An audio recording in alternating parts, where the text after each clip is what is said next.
உப்புமா செய்யும்போது ட்ரை ஆகாமல் கட்டி சேராமல் எவ்வளோ நேரம் ஆனாலும் கட்டியாகாமல் இருக்கணும்னா இந்த டிப்ஸை ட்ரை பண்ணி பாருங்கள்.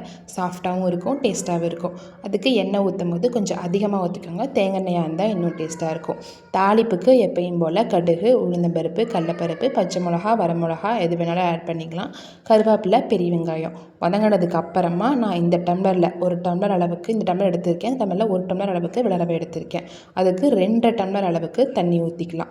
அதுக்கப்புறமா தண்ணி கொதிச்சு வரும்போது ஒரு கையில் ரவையை போட்டு இன்னொரு கையில் கை விடாமல் கிண்டிகிட்டே இருந்தோம்னா கட்டி சேராது. ஃபுல் ஃப்ளேமில் வச்சுக்கோங்க. ரவையை போட்டு முடிச்சதுக்கப்புறமா ஃப்ளேமை மீடியம் ஃப்ளேமுக்கு மாற்றிக்கோங்க. அதுக்கப்புறமும் 2 நிமிஷத்துக்கு மட்டும் கை விடாமல் கிளறிட்டே இருந்தோம்னா கட்டி சேராமல் பாதி அளவுக்கு வெந்து வந்துடும். அதுக்கப்புறமா நான் 1 டம்ளர் அளவுக்கு பால் ஆட் பண்ணுறேன். பால் ஆட் பண்ணும்போது உப்புமா சூப்பர் சாஃப்டாக வரும். பால் ஸ்மெல்லு கொஞ்சம் கூட வராது, பயப்பட வேண்டாம். சாஃப்டாக இருக்கும் உப்புமா. பால் ஊற்றிட்டு ஒரு 2 நிமிஷத்துக்கு மீடியம் ஃப்ளேமில் கிளறிட்டே இருந்தோம்னா உப்புமா சூப்பர் சாஃப்டாக வெந்து வந்துடும். அதுக்கப்புறமா ஃப்ளேம் ஆஃப் பண்ணிவிட்டு தேங்காய் எண்ணெய் மேலே ஊற்றினா நல்லாயிருக்கும். நான் ஸ்டார்டிங்கில் எண்ணெய் அதிகமாக ஊற்றினங்காட்டிக்கு லாஸ்ட்டாக தேங்காய் எண்ணெய் ஊற்றலை. யாருக்கெல்லாம் உப்புமாவுக்கு சக்கரை தொட்டு சாப்பிட பிடிக்குன்னு கமெண்ட்டில் சொல்லுங்கள். இந்த டிப்ஸையும் என் ஐடியையும் கண்டிப்பாக ஃபாலோ பண்ணிக்கோங்க.